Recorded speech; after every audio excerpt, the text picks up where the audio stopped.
There are many projects that we are involved in right now.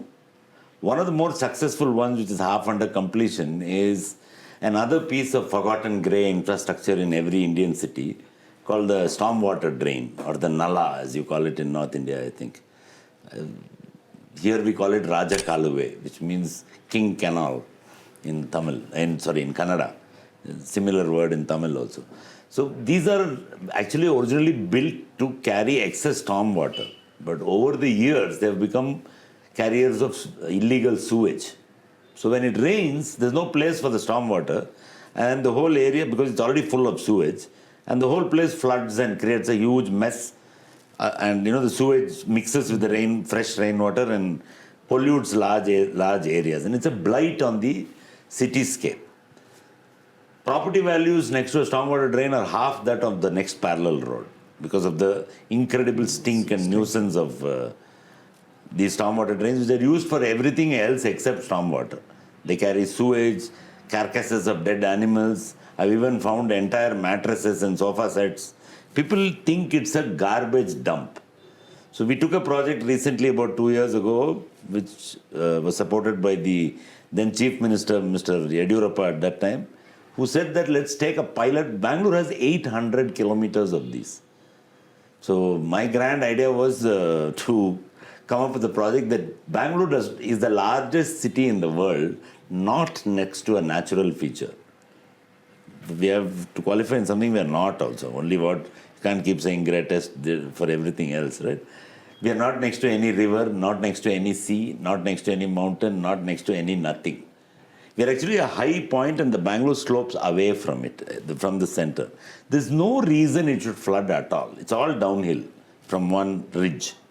But over time, messes have happened, lakes have been eaten up. So water doesn't find its... So we took this project as a pilot to show that how do you convert a grey, dirty resource in literally how to make a backyard, a terrible, foul-smelling backyard of the city. How do you convert that to its front yard?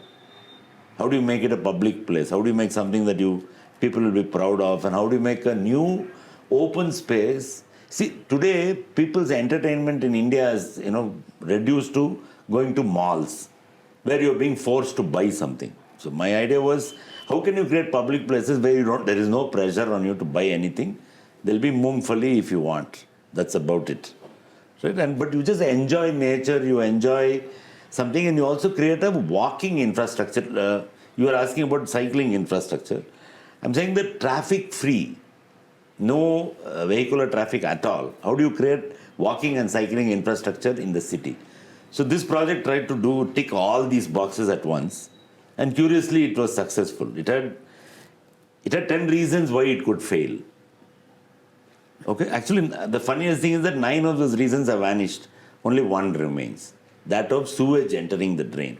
But that also is being stopped. Once it's done, you're going to create almost like a 10 to 12 kilometer long pathway cutting across the entire city through its poorest and worst maintained areas, right? Through its very affluent areas into a large lake.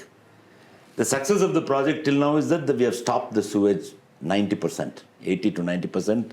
No more sewage is entering the lake. Birds have started coming back to the lake. That's a good sign, which means that the lake is coming back to life, right? And also what is happening is all along its path, there is a series of public parks, new infrastructure for the city. Very complicated project, involving almost every parastatal, like I mentioned in Church Street, but owned by the BBMP, that is the city corporation. Massive support from senior people, senior officers, IAS officers at the level of ACS and even the CS, the Chief Secretary, etc. And the political will to make this happen. And the pilot is now about 50% complete already. For stories like this, keep following us. From Code to Culture, our podcast. Subscribe to our channel, follow us on social media.